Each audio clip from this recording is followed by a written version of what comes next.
I'm MJ, this is 4 Laps on ATYL Media, and would you believe we have another IndyCar race this weekend? Let's quickly talk about it. This weekend, IndyCar is headed to Portland, Oregon for the BitNile.com Grand Prix of Portland.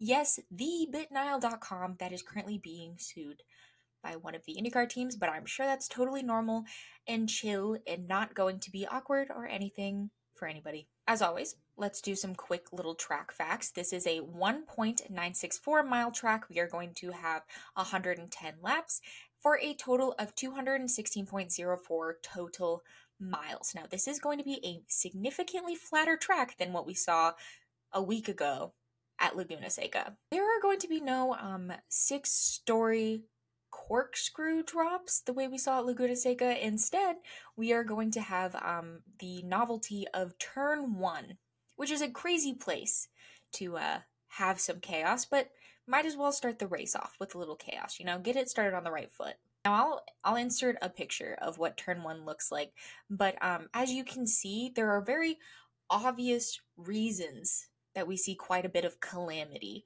at this corner. Calamity is like the ACT word of the motorsport community, but I feel like it fits here because that's truly what we're going to get from this corner. Now, to kind of get acquainted with this track, let's take a quick little journey into the past. 2024. One of the major headlines that happened in 2024 actually took place on the Saturday of qualifying. Santino Ferrucci of AJ Foyt got his first ever pole position here. Now, unfortunately, that storyline didn't follow well into Sunday as he wasn't able to convert it to a win. Rather, he converted it to a P8, but he still was able to get that achievement for himself. As for who ended up on top of the podium, we had Will Power, who started in P2, Alex Palou, who started in P3, and then Joseph Newgarden, who worked his way up from P5. Something interesting about this track is it has been on the calendar for a while. It was on the calendar in kart.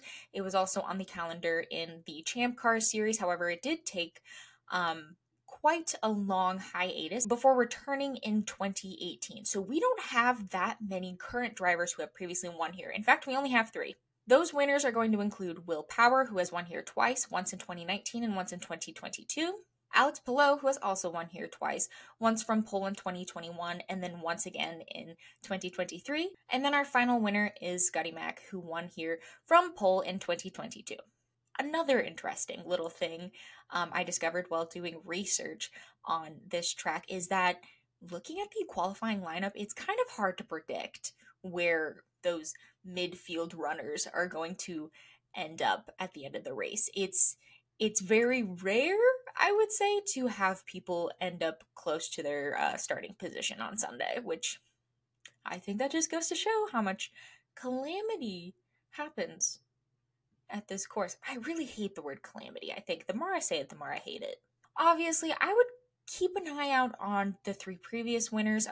Scotty Mack, though he didn't win our podium last year, he did have a monster drive. He ended up going from like P20 to P7, so he's someone to keep an eye out for. Kevin Simpson also had a similar pretty good drive last year. He went from P28 to P16. Maybe he's someone to keep an eye on, and he's been having a pretty good second season with Chip Ganassi Racing, so that could be an interesting wild card. Now, of course, I also have to talk about Alex Palou, who has a very real chance of clinching the championship before the final race this season at Nashville. Truthfully, if I'm being honest, I think that this weekend of the last 3 races, or the final 3 races rather, I think this is his best chance to win a race outright. That being said, he doesn't have to win at the final 2 tracks to still be able to clinch the championship, but I do think this weekend compared to Milwaukee or Nashville, I think that this is going to be the weekend we may see another Alex Palou win. To be fair though, there's not many weekends I wake up and don't think I'm going to see an Alex Palou win.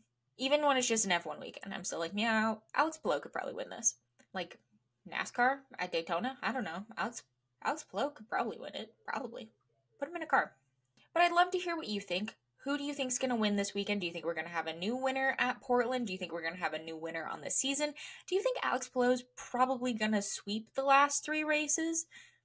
I mean, it's not a bad bet, but that's all I've got for you today. You will hear from Andrea when she previews the Milwaukee weekend. And until then, don't forget to tune in to IndyCar this Sunday at 3 p.m. Eastern on Fox.